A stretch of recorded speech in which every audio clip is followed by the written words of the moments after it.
अस्मद्गुरुपरमगुरून् यतिवरपूर्णो सयामुनं रामं पद्माक्षनाथषडजित्सेनेशरमारमापतीन् वन्दे वन्दे बृन्दावनचरं वल्लवीजनवल्लभं जयन्ती सम्भवं धाम वैजयन्ती विभूषणं श्रीमान् वेङ्कटनाथार्य कवितार्ककेसरी वेदान्ताचार्यवर्यो मे सन्निधत्तां सदा हृदि நம்முடைய உத்தர கிருத்தியத்தை பிரபத்தி பண்ணினா விட்டு மீதி இங்கே இருக்கிற காலத்தில் எப்படி நாம் நடந்து கொள்ள வேணும் அப்படின்றதுல ஆழ்வார்கள் ஸ்ரீசூக்திகளை உதாரணம் வாசித்தும் கேட்டும் வணங்கி வழிபட்டும் பூசித்தும் போக்கினேன் போது தொடக்கமாக சொல்லி இருளிரியா ஊனேறு நீணாகம் அப்படின்ற திருமொழிகளில் சொன்னபடிக்கு நாம் வர்த்திக்கணும்னு சாய்க்கிற இருளிரியா அப்படின்றதுல நம்ம எம்பெருமான் படைத்தானே இந்த கரண கலேபரங்களை கொண்டு சரீர இந்திரியங்களை கொண்டு நாம் எப்படி அவனை சேவித்து இங்கு வாழணும், அவனுடைய அடியார்களை எப்படி சேவித்து வாழணும் அப்படின்றத பாரிக்கிறது. முதல்ல எண்ணம் இருந்தால் தானே அப்புறம் காரியம் பண்ணுறது. அது ஊனேறு செல்வத்தில் அவனை காட்டிலும் அவன் அடியார்கள் தான் உயர்ந்தவாளானதுனாலே அவனுக்கு ரொம்ப பிடிக்குமானதுனாலே அந்த அடியார்கள் திறத்தில் நாம் கைங்கரியம் பண்ணுறதுக்கு ஹேத்துபூத்தமான பிறவி திருமலையில் எதுவானாலும் கிடைக்கலாம். ஏன்னா திருமலையில் ஆச்சாரியர்கள் தெளிந்த பெரும் தீர்த்தங்கள் செறிந்த வெற்பு அப்படின்றதுனால ஆச்சாரியர்கள் இருக்கிறதுனால அந்த திருமலையில் அப்படி சொன்னார், பிறவியே வேண்டினோம். இந்த நீணாக பதிகத்தில் என்ன சாய்க்கிறார் அப்படின்னு சொன்னால், அப்படி செவிவாய் கண்மூக்கு உடல் அப்புறம் கால் கை வாக்கு இதெல்லாம் அவனிடத்துல பிரயோஜனப்படலை, அவனை பேசலை, அவனை பார்க்கலை, அவனை கேட்கலை அப்படின்னு சொன்னால் அதெல்லாம் அந்த அந்த இந்திரியங்களே அன்று அப்படின்னு நிந்திக்கிறதுனால நம்முடைய இந்திரியங்களை அவன் திறத்தில் கட்டாயம் செலுத்தணும்.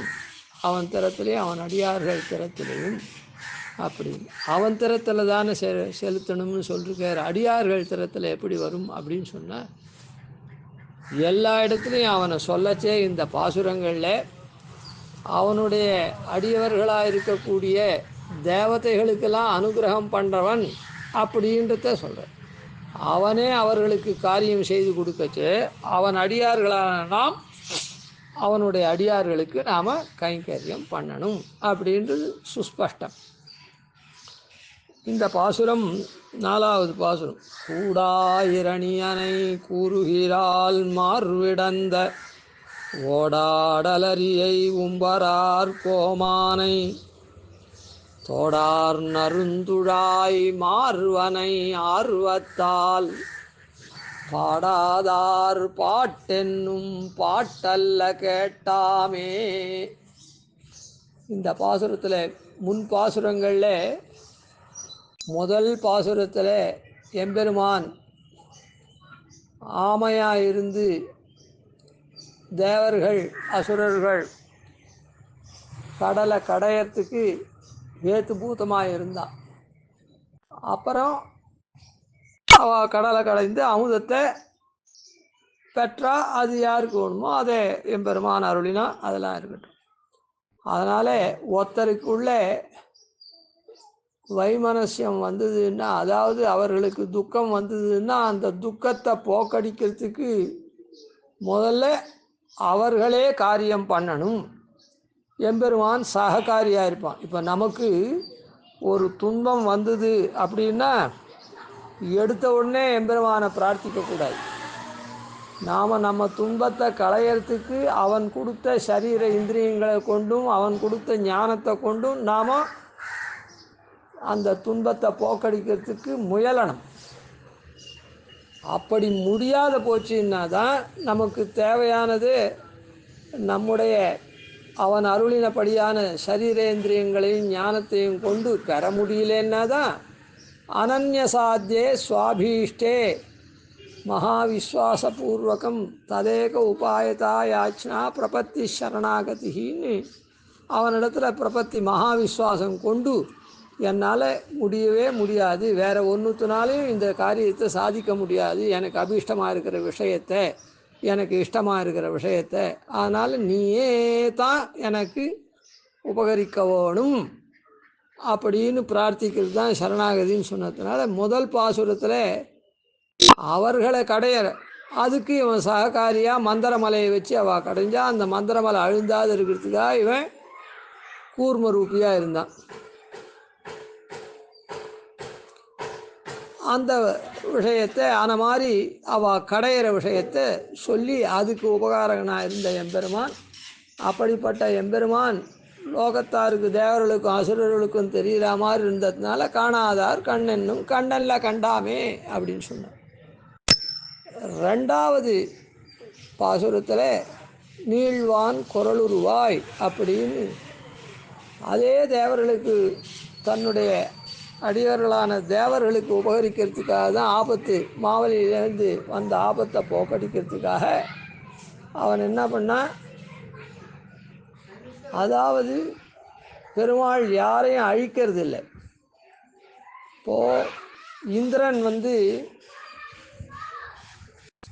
அந்த கோவர்தன மலைக்கு பூஜை பண்ணுன்னு பெருமாள் சொல்லிட்டார். அதன்படி ஆயர்கள்லாம் பூஜை பண்ணால் இந்திரன் தனக்கு பூஜை பண்ண வேண்டியதை கோவர்தன மலைக்கு ஆயர்கள்லாம் பண்ணாலேன்னு கோவப்பட்டு 7 நாள் மழை பொழிந்தான். பெருமாள் இந்திரனை அழிக்கலை, என்ன பண்ணா, அவன் வெட்கி தலை குனிஞ்சு எம்பெருமானை சரணடைகிற மாதிரி 7 நாளும் அந்த கோவர்தன மலையே இவன் குடையாக பிடித்து ஆயர்களை காப்பாற்றினான். அவன் மழை பொழிய முடியல, அதுக்கு மேலே அவனுடைய சக்தியெலாம் போயிடுது. அந்த மாதிரி பண்ணி அழிக்கலை, அவனுடைய கர்வத்தை போக்கினான். அதே போல் தான் இந்த இடத்துலையும் மாவலியை தேவலோகம் எல்லா லோகத்தையும் 3 லோகத்தையும் தன்னதாக்கின மாவலியை அழிக்கலை, அவனுடைய கர்வத்தை போக்கடித்தான்.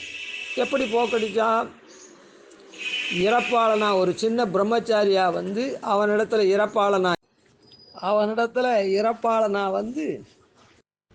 யாசித்து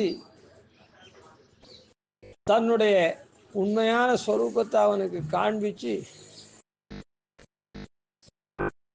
ஓங்கி உலர்ந்த உத்தமனா இது பண்ணான். முரணவலி தொலைதற்காமன்னே முன்னந்தரணி தனதாகத்தானே அப்படின்னு இரணியனை புண்ணிறந்த வள்ளுகிறாள் பொன்னாழி கையா நீ மண்ணிறந்து கொண்ட வகை. அவன் அப்படியே இரண்யாசுரனை இந்த பாசுரத்தில் இரண்யா கசிபுவை அழிக்க போகிறார். ஆனால் அந்த மாதிரி பண்ணலை. அந்த இடத்துல என்ன பண்ணால் அவனையும் முதல் பாசுரத்தில் தன்னுடைய முயற்சியினால் தன்னை காப்பாற்றிக்கணும் அப்படின்றத காண்பித்தான்.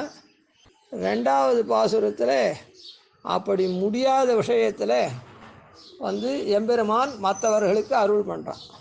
மற்றவர்களுக்கு அதான் அப்படி அருள் பண்ணச்சே கூட பிரதிபக்ஷம் அவனும் எம்பெருமானை சேர்ந்தவன் தானே, அவனை அழிக்காத அவனுக்கும் ஒரு வாழ்வு கொடுக்கறதுக்கு, அதான் இப்போ ஒரு சான்ஸ் அப்படின்னு சொல்கிறோமே, அவனுக்கும் ஒரு வாழ்வுக்கு வகை செய்யறதுக்காக அவன் என்ன பண்ணுறான், அவனை அழிக்காத அவன் தன்னுடைய ஸ்வரூபத்தை காண்பித்து அவன் திருந்தும்படியாக பண்ணி வேண்டியவர்களுக்கு காரியத்தை பண்ணி கொடுக்குறான்.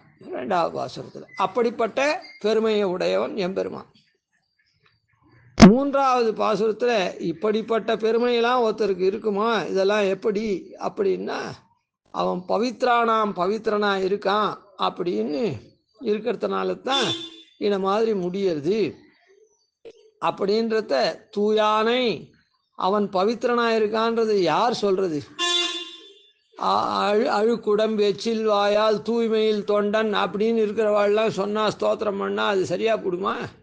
அவளுடைய தோஷம் இருக்குமே. அதனால் அப்படி இல்லாத தூய மறையானை, தூய்மையான அபௌருஷேயமான யாராலும் பண்ணப்படாததான அந்த மறையினாலே பிரதிபாதிக்கப்படுற எம்பெருமான் அவன் ஆழ்வாருக்கே அனுகிரகங்கள்லாம் பண்ணி அஷ்டாட்சரத்தெலாம் தெரிகிற மாதிரி பண்ணி அனுகிரகித்து ஆழ்வார் கொண்டாடும்படியாக பண்ணி திருவாலியில் எழுந்தருளியிருக்கான். அப்படிப்பட்டவனே அவனை நாம் பேசலேன்னா பிரயோஜனம் இல்லை. ஏன்னா அவன் மந்திரார்த்தத்தெல்லாம் சொல்லியிருக்கிறதுனால அப்படி அவனை பேசணும் அப்படின்னு சொன்னார். அதனால் இந்த இடத்துல என்னன்னா, இந்த 2 விதமாக பெம்பெருமான் அருளினானே, அந்த அருளுக்கு எங்கே சொல்லியிருக்குது இதெல்லாம் அவனுடைய பெருமையிலான்னா, அவன் தூயவன், தூய்மையான மறையினால் பிரதிபாதிக்கிறவன் சொன்னான். இப்போது இந்த பாசுரத்தில் என்ன சொல்கிறாருன்னா, விரோதி பட்சத்தை நிரசனம் பண்ணாதான் காரியம் ஆகும்னா, அந்த நிரசனமும் பண்ணக்கூடியவன் எம்பெருமான். ஆசிரித்தாளுக்கு அனுகிரகம் பண்ணுறதுக்காக விரோதியை நிரசனம் பண்ணணும், அழிச்சாதான் அவன் சரியாக வரலன்னா பரித்ராணாய சாதுனாம், சாதுக்களை எப்படி பரித்ராணம் பண்ணுறதுன்றதை காண்பிச்சார். அவன் எப்படி பண்ணுறான்னு 2 பாசுரத்தினால. அப்படி பண்ண முடியாத விரோதி பலமாக இருந்து அவன் திருந்த மாட்டான் போல இருந்ததுன்னா, விநாசாயச்ச துஷ்கிருதாம், அந்த துஷ்கிருதி விரோதி இருக்கானே அவனை அழிச்சானாலும் எம்பெருமான் பண்ணக்கூடியவன், ஆசிரித்தர்களை கைவிடாது ரட்சிப்பவன் அப்படின்றத இந்த இடத்துல காண்பிக்கிறார். கூடாயிரணியனை கூறுகிறாள் மார்விடந்த ஓடாடலரியை உம்பரார் கோமானை தோடார் நருந்துழாய் மார்வனை ஆர்வத்தால் பாடாதார் பாட்டென்னும் பாட்டல்ல கேட்டாமே. கூடாயிரணியனை, கூடாரை வெல்லும் சீர் கோவிந்தான்னு சொன்னாலே, எம்பெருமானோட கூடாத இருக்கிறவாளே அவன் வெல்லக்கூடிய எம்பெருமானை ஒத்துண்டு அவனை சேவிக்காத இருக்காளே அவளெல்லாம் வெல்லக்கூடியவனா எம்பெருமான் இருக்கான், அவனுக்கு கல்யாண குணங்கள் அப்படி இருக்குது அப்படின்னு ஆண்டாள் சொன்னான். இப்போது இந்த இடத்துல கூடாயிரணியனை, எம்பெருமானோடு பொருந்தாத இருக்கானே, தானே சுவாமி, தன்னை தான் எல்லாரும் சேவிக்கணும், தன்னை தான் ஸ்தோத்திரம் பண்ணணும், தான் தான் இந்த உலகத்துக்கெல்லாம் அதிபதி அப்படின்னு எம்பெருமானுக்கு நான் வசப்பட்டவன் அன்று அப்படின்லாம் சொன்னானே, அப்படி பொருந்தாத இருக்கக்கூடிய இரண்ய கசிபுவை கூடா இரணியனை கூறுகிறாள் மார்விடந்தா, எப்படி அனாயாசேன தன்னுடைய கூர்மையான நகங்களாலேயே அவனுடைய மார்பை பிளந்தான், கீண்டருளினான். அப்படின்னு ஏன் மார்பை கீண்டருளினான் அப்படின்னு இங்கே சொல்கிறார் அப்படின்னு சொன்னால், இந்த மார்புக்குள்ளே தான் அந்த ஹிருதயம் இருக்குது, அந்த இடத்துல அந்த மனசுன்னு ஒன்று இருக்குது. அதனால்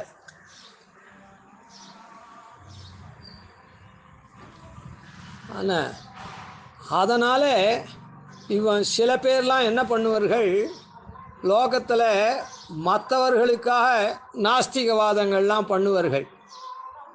அந்த நாஸ்திக ஜனங்கள்லாம் ஆஸ்திக ஜனங்கள் மத்தியில் இவனுடைய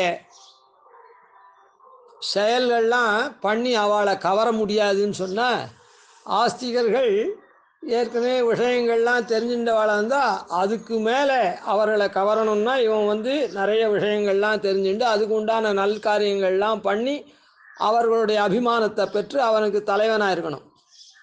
அது முடியாதவர்கள் என்ன பண்ணுவான்னா, நாஸ்திகர்கள்லாம் அதிகமாகவும் இருக்கிறதுனாலையும் அவளுக்கு முட்டாள்களாகவும் அறிவில்லாதவர்களாக இருக்கிறதுனாலையும் அவளை சுலபமாக இவன் ஏமாற்றலாம், வஞ்சனை பண்ணலாம், கவர்ச்சி அது மூலமாக கவரலாம். அதுக்காக அவன் என்ன பண்ணுவான், நாஸ்திகவாதம் அவர்களை காட்டிலும் அதிகமாக பண்ணி அப்படி அவர்கள்லாம் கவர்ந்து தலைவனாக விளங்குவான். ஆனால் உள்ளுக்குள்ளே பயம் இருக்கும், தான் மாத்திரம் ஆஸ்திகனாக இருப்பான். ஆனால் அது அவர்களுக்கு தெரியாதபடியாக மனதளவில் இருந்துட்டு வீட்டுக்குள்ளேயே அந்த மாதிரி ஆஸ்திகனாக இருந்துட்டுருப்பான். ஆனால் வெளியில் வரைச்சே நாஸ்திகவாதம் பண்ணி அந்த அறிவிலி ஜனங்கள்லாம் தம் பக்கம் ஈர்த்து அவர்களுக்கு தலைவனாக இவன் விளங்குவான். அதனால் எம்பெருமான் என்ன பண்ணுறான், ஓ இவன் இப்படிலாம் சொல்கிறானே, நான் தான் என்னை தான் எல்லாரும் ஸ்தோத்திரம் பண்ணணும், நான் தான் தெய்வம் அப்படின்லாம் சொல்கிறானே, ஹரின்றவன் கிடையவே கிடையாது, அவன்லாம் தெய்வம் கிடையாதுன்னு சொல்கிறானே, இது உலகத்துக்காகவா இல்லை தன்னுடைய உள்ளேயே அப்படி தான் நினச்சிட்டு இருக்கானா அப்படின்னு பெருமாள் பார்க்குறான், சோதித்து பார்க்குறான். சாதாரணமாக பொதுவில் மனசில் இருக்கிறது தான் வாயில் வரும், அந்த வாயில் சொல்கிறது தான் செயல்லையும் காண்பிப்பான் பொதுவாக. ஆனால் சில பேர் இப்படி கபட நாடகம் ஆடுவான். வெளியில் காரியங்களோ சொல்கிறதோ வேறு மாதிரி இருக்கும், ஆனால் உள்ளுக்குள்ளே வேறு மாதிரி இருக்கும். அதுக்காக எம்பெருமான் அவனுடைய மார்வை கீண்டு பார்த்தான். அந்த பெரியாழ்வார் சொல்லச்சே, அளந்திட்ட தூணை அவன் தட்ட அங்கே வளர்ந்திட்டு வாழுகிற் சிங்க உருவாய் உளந்தொட்டிரணியன் ஒன்மார்வாலம் பிளந்திட்ட கைகளால் சப்பாணி. அவனுடைய உள்ளத்தை தொட்டு பார்க்குறான். ஐயோ, அந்த இடத்துல தெய்வ பக்தி இருக்குமோ என்னமோ, வெளியில் இவன் வேஷம் போடுறானோ என்னமோ அப்படின்றதே அதை அவனே நேரடியாக பரீட்சை பண்ணி பார்க்குறான். உளந்தொட்டு இரணியன் ஒன்மார்வகலம் பிளந்திட்ட கை அப்படின்னு. அதனால்தான் இந்த இடத்துல கூடா இரணியனை குறுகிறால் மார்விடந்த, இல்லைன்னா அவன் தலையை கூட கிள்ளலாம், அப்படிலாம் பண்ணாத மார்வையே பிளந்தான் கீண்டான்னா இதுதான் காரணம். அந்த இடத்துல அந்த உள்ளத்துலேயும் அவனுக்கு இல்லை, அந்த தெய்வ பசை இல்லைன்றதுனால அப்படியே கிழிச்சு போட்டான். கூறுகிறாள் மார்விடந்த ஓடா அடலரியை, ஓடா அடலரியை, அதாவது இரண்யகசிபு இப்படிலாம் ஆரவாரம் பண்ணி பெரிய அசுரனாக இருக்கானே, அசுர சிரேஷ்டனாக இருக்கானே, அவனிடத்துல எம்பெருமான் பின்வாங்குவான, பின்வாங்காத இருக்கக்கூடியவன் அப்படின்றத ஓடா அடலரியை, அப்படி பலம் மிக்கதான நிசும்மனை அப்படின்னு சொல்கிறேன். இன்னொன்று என்னன்னா, ஓடா அப்படின்னா ஓடுதல்னா நடையாடுதல்னு அர்த்தம். லோகத்தில் நடையாடக்கூடிய விதமான உருவமே எம்பெருமான் இல்லை. பிரம்ம சிருஷ்டியில் இந்த மாதிரி ஒரு உருவமே கிடையாது. அதாவது நரங்கலந்த சிங்கமாக பிரம்ம சிருஷ்டியில் இது கிடையவே கிடையாது. அதனால் லோகத்தில் இல்லாத விலக்ஷணமாக இருக்கவன். ஓடுதல்னா நடையாடுதல்னு அர்த்தம், நடையாடுறதுன்னு லோக வழக்கத்தில் இருக்கிறதுன்னு அர்த்தம்.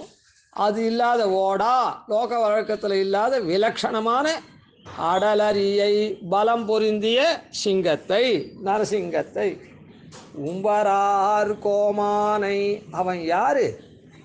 தேவர்களுக்கு தலைவன், நித்தியசூரிகளுக்கு தலைவன். உம்பரார் கோமானை, அவன் எப்படிப்பட்டவன்? தோடார் நருந்துழாய் மார்வன், தோடார் நருந்துழாய் மார்வன், தொடுக்கப்பட்டதான பரிமள பிரசுரமான திருத்துழாய் மாலையை திருமார்பிலே அணிந்தவன். அப்படிப்பட்ட சர்வேஸ்வரன். இந்த திருத்துழாய திருமார்பில் அணிந்தவன் அப்படின்னு சொல்லாமல் தொடுக்கப்பட்ட மாலையான திருத்துழாய், திருத்துழாய் மாலையை அணிந்தவன் அப்படின்னு சொல்கிறதுல ஒரு விசேஷம் இருக்குது. அதாவது எம்பெருமான அடையறதுக்கு ரெண்டு வழிகள். ஒன்று பக்தி யோகம், மற்றொன்று பிரபத்தி யோகம். இந்த பக்தி யோகத்தில் அவரவர்களுக்காக பக்தி பண்ணி தியானம் எம்பெருமானை பண்ணி அவர்களுடைய மனசினால் நிலைநிறுத்தி தியானம் பண்ணி அந்திம ஸ்மிருதியிலையும் எம்பெருமானை நினைத்து மோட்சத்துக்கு போகிறவர்கள். அதனால் பக்தி யோகம்ன்றது அவரவர்களுக்கு அவரவர்கள் தான் பண்ண முடியும். மற்றவர்களுக்காக இன்னொருத்தர் பக்தி யோகம் பண்ண முடியாது. ஒருத்த மோட்சம் போகணும்னு விரும்பினான்னா பக்தி யோகத்துக்கு அதிகாரியாக இருந்தால் அவன்தான் பக்தி யோகம் பண்ணணும், இன்னொருத்தர் பண்ண முடியும். ஆனால் அந்த பிரபத்தி யோகம் அப்படி இல்லை. பிரபத்தி யோகம் ஸ்வனிஷ்டையாக தானே பண்ணிக்கலாம். அப்புறம் தன்னுடைய சிஷ்யர்களுக்கு சொல்லி வச்சு உக்தி நிஷ்டையாக அவர்களை அனுஷ்டானம் பண்ணி வைக்கலாம். இல்லைன்னா அதுக்கு சக்தி இல்லாதவர்களுக்கு ஆச்சாரிய நிஷ்டையாக தானே அவர்களுக்காக அனுஷ்டிச்சுள்ளான். அப்போது அந்த ஆச்சாரியன் அனுஷ்டிக்கக்கூடிய பிரபத்தியில் பல சிஷ்யர்களும் சேர்வார்கள். அதனால் இந்த திருத்துழாய் அப்படின்னு சொன்னாலே திருத்துழாயை போல எப்பவும் இந்த ஜீவர்கள் பரிசுத்தமானவர்கள். அவர்களுக்கு வரக்கூடிய இந்த பத்த ஜீவர்களுக்கு வரக்கூடியது ஆன தோஷங்கள் அனாதி கர்மத்தினால் வந்திருக்கே தவிர, ஆனால் ஜீவன் அமலமாக இருக்கக்கூடியவன், ஞானமாக இருக்கக்கூடியவன், அணுவாக இருக்கக்கூடியவன், ஆனந்தமாக இருக்கக்கூடியவன், அமலமாக இருக்கக்கூடியவன், எம்பெருமானுக்கு சேஷமாகவும் இருக்கக்கூடியவன். அதனால் ஜீவனுக்கு ஒரு காலம் ஸ்வரூபத்தில் எந்த விதமான தோஷமும் தட்டாது. அதனால் ஸ்வரூபத்தில் விகாரமே கிடையாது. அவருடைய ஸ்வபாவத்தில் தான் விகாரமே தவிர ஸ்வரூபத்தில் விகாரம் கிடையாது. என்ன தோஷம் இல்லை. அந்த அனாதியான கர்மங்கள் பண்ணுறானே, அதனால் அவனுக்கு ஸ்வபாவத்தில் விகாரம் இருக்குது. அதனால் மாறி மாறி பிறக்கிறான். தேவ மனுஷ திரியக் ஸ்தாவரமாக ஏதோ பிறக்கிறான், ஏதோ அனுபவிக்கிறான். அதனால் ஜீவர்கள்லாம் எப்போவுமே ஸ்வரூபத்தினால் பரிசுத்தமானவர்கள். திருத்துழா எப்படி அங்குரிக்கச்சேவே முளைக்கச்சேவே அது வாசனையாக தான் இருக்கும். மற்ற செடிகள் மல்லி தாமரை அது இது எதுவுமே முளைக்கச்சே வாசனையாக இருக்காது. அந்த புஷ்பமோ பழமோ அதுவோ இதுவோ வந்தால் தான் அதனுடைய வாசனை தெரியும். இலையோ காயோ வந்தால் தான், அதுக்கு முன்ன அதனுடைய வாசனையே தெரியாது. ஆனால் திருத்துழாய் மாத்திரம் முளவிடத்துலேருந்தே அங்குரிக்கிறதுலேருந்தே வாசனையாக இருக்கும். அதனால் இந்த ஜீவர்களை அவன் எம்பெருமான் திருமார்வில் அணிஞ்சின்றிருக்கான். ஜீவர்களுடைய அதிஷ்டான தேவத்தை கௌஸ்துபம். அந்த கௌஸ்துபத்தை எம்பெருமான் திருமார்வில் அணிஞ்சின்றிருக்கான். ஆனால் ஜீவர்களுடைய அதிஷ்டான தேவதை. அதனால் எம்பெருமானுடைய ஹிருதயத்தில் நாமெல்லாம் இருக்கும். திருவுடன் வந்த செழுமணி போல் திருமாலிதயம் மறுவிடம் என்ன மலரடி சூடும் வகப்பெருநாம் அப்படின்னு சொல்கிறேன். ஆனால் இந்த திருத்துழாயை இந்த இடத்துலனா தொடுக்கப்பட்ட திருத்துழாய் மாலையை அணிந்து இருக்கிறவன் அப்படின்னு சொல்கிறதுனால வினத விவித பூத விராத ரக்ஷைக தீக்ஷே.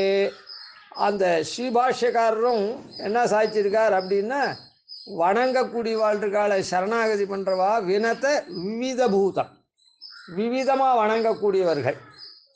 விவிதமான பக்தியோகம் பண்ணுறவா 32 வித்யை இருக்குது, 32 வித்யை, ஒவ்வொருத்தர் ஒவ்வொரு வித்தியை, அதனால் விவிதமாக வணங்குறவான்னு சொல்லலாம்.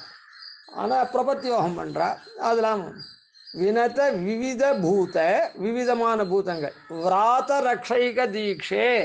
இந்த விராத சப்தத்தினால அப்படிப்பட்ட கூட்டங்களை ரட்சிக்கிறான் அப்படின்னு சொல்லலாம்.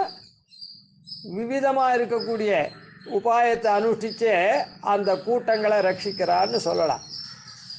ஆனால் வினத வணங்கின விவித பூத விராத அப்படின்னு சொன்னால் இந்த பிரபத்தி யோகத்தில் அந்த கூட்டம் கூட்டமாக ஆச்சாரியர்கள் ஒரு சிம்ம சரீரத்தில் ஜந்துக்கள் போலே. ஒரு மலையிலேருந்து இன்னொரு மலை முகடுக்கு ஒரு சிம்மம் தாவறதுன்னா அதனுடைய உடம்பில் இருக்கக்கூடிய புழு பூச்சிகள்லாமும் அந்த மலைக்கு எந்த பிரயத்தனமும் பிரயாசப்படாமல் அந்த மலைக்கு போயிடும். ஏன்னா சிம்மத்தினுடைய உடலில் இருக்கிறதுனால. அதுபோல் ஆச்சாரியர்கள் அனுஷ்டிக்கக்கூடிய பிரபத்தியில் இந்த இவனும் சிஷ்யனும் அந்தர்கதமாக இருக்கிறதுனால அவர் போகக்கூடிய மோட்சத்துக்கு இவனும் போயிடுறான் அப்படின்னு சொல்லப்பட்டிருக்கு. அதனால் வினத விவித பூத விராத ரக்ஷைக தீக்ஷே, அந்த கூட்டத்தெல்லாம் ரட்சிக்கக்கூடியவன் எம்பெருமான்னு சொல்கிறேன். அதுபோல் இந்த இடத்துல என்னென்னா அதை தான் குறிக்கிறது தொடுத்த மாலை அப்படின்றது. தோடார் நருந்துழாய் மாறுவன். அதனாலே துளசியை சாத்தின்னு இருக்கிறது மாத்திரம் இல்லை, அது மாலையாக தொடுத்து ஒரு ஆச்சாரியனால் பல சிஷ்யர்கள் பிரபத்தி மூலமாக சேர்றதுனால அந்த ஆச்சாரியனிடத்தில் இந்த சிஷ்யர்கள்லாம் அந்தர்பூதமாக இருக்கிறதுனால அந்தர்கதமாக இருக்கிறதுனால அதை குறிக்கிறது இந்த தொடுக்கப்பட்ட மாலைன்றது.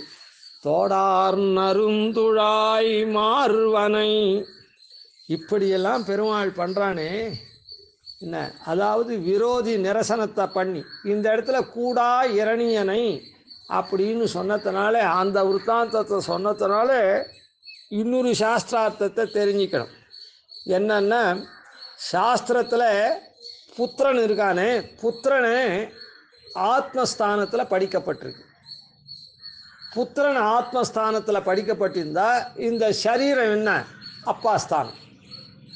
அப்போது இரண்யன் அப்பாவாக இருக்கிறவனுடைய சரீரத்தை பிளந்தான் எம்பெருமான். ஆத்மஸ்தானத்தில் இருக்கக்கூடிய பிரகலாதனை காப்பாற்றினான். அதாவது சாஸ்திரத்தில் என்ன சொல்கிறதுன்னா, ஆத்மாவை புத்திரன் புத்திரஸ்தானத்தை தான் புத்திரனை ஆத்மஸ்தானத்தில் படிக்கப்பட்டிருக்கு. அப்போ சரீரம் என்ன, தகப்பனார் ஆறுது. அதான் இந்த இடத்துல தான் தகப்பனாராக இருக்கிற சரீரஸ்தானத்தில் இருக்கிற தகப்பனாரை கீழ்ச்சி போட்டு, ஏன்னா இந்த சரீரம் தானே பாபகிருத்தமான சரீரம், அதனால் பாபகிருத்தமான பாபத்தெல்லாம் பண்ணின இரண்யனை தகப்பனை கீழ்ச்சி போட்டு பிள்ளையை காப்பாற்றினான். அந்த பிள்ளைன்றது ஆத்மா. அதனால் நம்மலாம் எப்படி அவன் காப்பாற்றுறான் அப்படின்னு சொன்னால், நமக்கு அல்லல் விளைவிக்கக்கூடிய இந்த சரீரத்தை போக்கி ஆத்மாவை ரட்சிக்கிறான். அதனால்தான் கூடா இரணியனை கூறுகிறாள் மாறுவிடந்த அப்படின்னு அந்த ஓடா அடலவி அப்படின்னு அந்த நிசும விற்த்தாந்தத்தை இங்கே படிக்கப்பட்டிருக்கு. இப்படி நாம் அனாதியாக பாபம் பண்ணி இந்த சரீரத்தை சம்பாதிக்கிறோம். ஆனால் பெருமாள் என்ன பண்ணுறான், நம்ம இடத்துல கிருபை கொண்டு நாம் பண்ணுற உபாயத்தினால அந்த உபாயத்துக்கு ஏற்று நம்முடைய பாபகிருத்தமான சரீரத்தை போக்கி நம்ம காப்பாற்றுறான். நாம் என்ன பண்ணுறோம், அன்னாள் நீ தந்த ஆக்கையின் வழி உழல்வேன்னு அவன் எப்படி சிருஷ்டித்தானோ அதே மாதிரியே நம்ம தப்பு காரியங்கள்லாம் பண்ணிட்டு, அதாவது எந்த சரீரம் வந்ததோ அந்த சரீரத்துக்கு உண்டான காரியத்தையே பண்ணிட்டு தெய்வத்தையே மறந்து நாம் பாப்பத்தை சம்பாதிச்சு இந்த சரீரத்தை பெருக்கின்னு இருக்கோம். ஆனால் பெருமாள் என்ன பண்ணுறான், கிருபை கொண்டு நம்முடைய அல்லல் விளைக்க வைக்கக்கூடிய சரீரத்தை போக்கடித்து நம்ம ஆத்மாவை காப்பாற்றி தன் இடத்துல எடுத்துன்னு போகிறான். எவ்வளவு பெருசாக இவன் காரியம் பண்ணுறான் நம்ம இடத்துல. அப்படி எதுக்கு பண்ணணும், அதான் அப்படிப்பட்ட தோடார் நருந்துழாய் மாறுவன் தன்னுடைய ஹிருதயத்தில் கொண்டு வச்சுக்கிறான் நம்ம. அதனால் மார்வனை எப்படி நாம் பாடணும், ஆர்வத்தை வெறுமை பாடக்கூடாது, ஆர்வத்தோடு பாடணும். ஒருத்தர் நமக்கு உபகாரம் பண்ணால் அவர் உபகாரம் பண்ணார் எனக்கு அப்படின்னு சொன்னால் போகாது, ஆர்வமாக சொல்லணும். அவர் அந்த உபகாரம் பண்ணலைன்னா இன்றைக்கி நான் இந்த மாதிரி இல்லை, அவர் தான் எனக்கு வாழ்வுக்கு விளக்கேற்றி வச்சவர், அவர் ஒரு பெரிய மகான் அப்படின்லாம் ஆர்வத்தோடு சொல்லணும். ஏனோ தானோன்னு சொல்லக்கூடாது. அந்த மாதிரி எம்பெருமான் இப்படி பெரிய உபகாரம் பண்ணுறானே, அப்படிப்பட்ட இது என்ன கூட்டம் கூட்டமாக ஒரு ஆச்சாரியர் பக்கத்தில் நாம் இது பண்ணதுனால, அங்கே கூட திருமஷி ஆழ்வார் கூட என்ன சொல்கிறார், கோளரியை வேறாக ஏத்தீருப்பாரை வெல்லுமே மற்றவரை சாற்றி இருப்பார் தவம். கோளரிய நிருசும்மனை லோக விலக்ஷணமாக ஏற்றக்கூடிய ஆச்சாரியர்கள் இருக்காளே, அவளை சார்ந்துட்டா போகிறோம், அவளை காட்டிலும் நாம உயர்ந்த வாழாரோ. எப்படி அவள் எம்பெருமானே அடிபணிஞ்சு சாஸ்திரத்தில் சொன்னபடி இருந்து சரணாகதி பண்ணி அவள் மோட்சத்துக்கு போகிறா.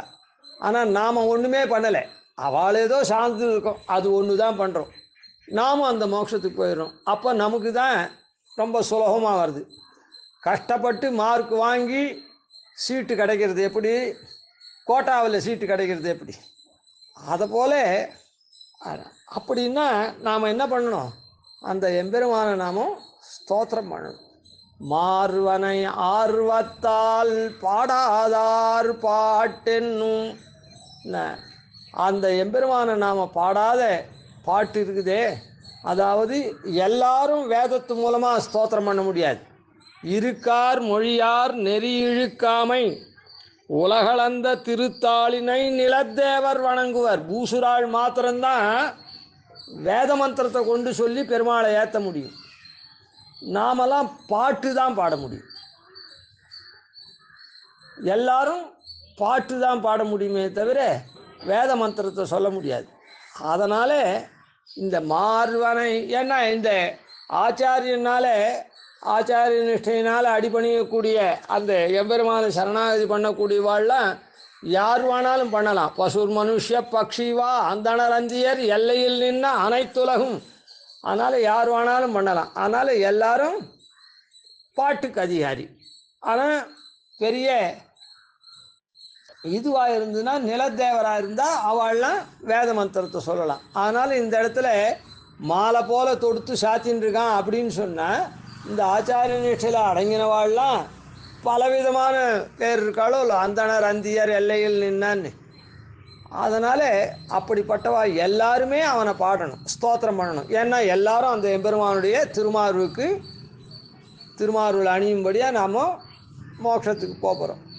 அதனால் மார்வனை ஆர்வத்தால் பாடாதார் பாட்டென்னும் பாட்டல்ல கேட்டாமே.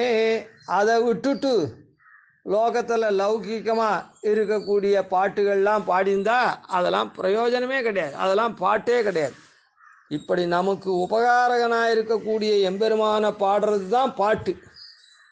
மீதியெல்லாம் நரஸ்துதியெல்லாம் பண்ணுறதெல்லாம் இருக்குதே, அதெல்லாம் பாட்டே கிடையாது. நம்மாழ்வார் கூட சொன்னால் விரோதம் இது ஆகிலும் சொல்லுவன் கேள்வினோ. நான் சொன்னேன்னா எல்லாரும் என்னை விரோதமாக பார்ப்பா. இருந்தாலும் நான் சொல்கிறத சொல்கிறேன். நீ கேட்குறியோ கேட்கலையோ, என்னை விரோதியாக பார்க்குறியோ, நான் சொல்கிறேன். என் நாவிலின் கவியான் ஒருவர்க்கும் கொடுக்கிலேன். என்னுடைய நாவிலேருந்து ஒரு இனிமையான கவியை நான் ஒத்தனுக்கும் கொடுக்க மாட்டேன், ஒரு மனுஷனுக்கும் கொடுக்க மாட்டேன்.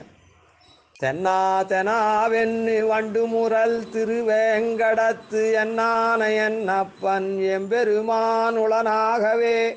அப்போ நீர் என்னதான் சுவாமி பண்ணுவேர்? நீர் வாயில் என்னத்தை சொல்லுவேர்? நீர் வாய் படைத்த பையன் எதனா சொல்ல வேணாமா, பாட வேண்டாமான்னா? தென்னா தெனாவென்னு வண்டு முரல் திருவேங்கடத்து. வண்டுகள்லாம் ஆச்சாரியர்கள்லாம் ரீங்காரம் என்றாலே, ஸ்தோத்திரம் பண்ணுறாளே. வண்டுன்றது ஆச்சாரியாள், வண்டு ரீங்காரம் பண்ணுறதுன்னா ஆச்சாரியாள் எம்பெருமான ஸ்தோத்திரம் பண்ணுறாளே. அப்படிப்பட்ட வண்டு முரல் திருவேங்கடத்து, அந்த திருவேங்கடத்து என்னான என்னப்பன், எனக்கு தலைவனாக எனக்கு உபகாரனாக இருக்கக்கூடிய எம்பெருமான் உளனாகவே. இங்கே திருமலையில் சாட்சாத்தா எம்பெருமான் அங்கே இருக்கான். அவன் இருக்குச்சே நான் மற்றவாள்லாம் ஸ்தோத்திரம் பண்ணுவேன்னா? பண்ணவே மாட்டேன். நீங்கள் தப்பாக நினச்சா கூட நினச்சிட்டு போங்க, நான் யாரையும் ஸ்தோத்திரம் பண்ண மாட்டேன், நரஸ்துதி பண்ண மாட்டேன் அப்படின்னு சொல்கிறேன். அதனால் அதெல்லாம் பாட்டே இல்லை. அதுதான் இங்கே இந்த ஆழ்வார் சாய்க்கிறார். பாடாதார் பாட்டென்னும் பாட்டல்ல கேட்டாமே. இந்த கேட்டாமே அப்படின்னு இதெல்லாம் பெரியோர்களிடத்துல நன்னா கேட்ட விஷயம், தீந்து போன விஷயம். ஏதோ நான் மாத்திரம் சொல்லலைத்த, சாஸ்திர ரீதியாக இதெல்லாம் பாட்டே கிடையாது அப்படின்னு நாம் பல கால் ஆச்சாரிய சகாசத்தில் கேட்டிருக்கோம். அதனால் எம்பெருமானத்தான் பாடணும். வாயவனை அல்லது வாழ்த்தாது அப்படின்னு முதலாழ்வாருன்னு சொல்லியிருக்கார். அதனால் இப்படியெல்லாம் இருக்கிறதுனால நம்ம அனுகிரகம் பண்ணக்கூடிய எம்பெருமான் இருக்கானே, நம்முடைய சரீரத்தை போக்கி எம்பெருமான் தன்னுடைய திருமார்வில் நம்ம கௌஸ்துவ ஸ்தானத்தில் கொண்டு போய் சேர்க்கானே, அப்படி இருக்கக்கூடிய அவ்வளவு உபகாரகனாக இருக்கிற எம்பெருமானை பாடுறது தான் பாட்டு, மீதியெல்லாம் பாட்டே கிடையாது அப்படின்னு சொல்லிருக்கிறதுனால நாம் எம்பெருமானை வாயவனை அல்லது வாழ்த்தாது. அதனால் எம்பெருமானைத்தான் வாழ்த்தணும், பாடணும் அப்படின்றது. இல்லைன்னா அந்த இது பாட்டு இல்லைன்னா அந்த பாட்டு பாடுற வாயும் பிரயோஜனம் இல்லைன்னு அர்த்தம். அதனால் இப்படி நாம் உத்தர கிருத்தியத்தை பண்ணணும் அப்படின்றத சுவாமி தேசிகன் நமக்கு இந்த பாசுரத்தை இந்த பதிகத்தை எடுத்து காமிச்சிருக்கார். அதில் இந்த பாசுரம் காண்பிக்கிற விஷயம். கவிதார்க்கிக சிம்ஹாய கல்யாண குணசாலினே ஸ்ரீமதே வெங்கடேஷாய வேதாந்த குரவே நமஹாதிவன் ஷடகோபாதீனதிவர்யான் பஜே நிஷம் ஸ்ரீரங்கபூர்வஷடஜித்யஜீசானபதாஸ்ரீம் ஸ்ரீவத்சோம்சலகம் வந்தே ஸ்ரீகிருஷ்ணதேசிகம்.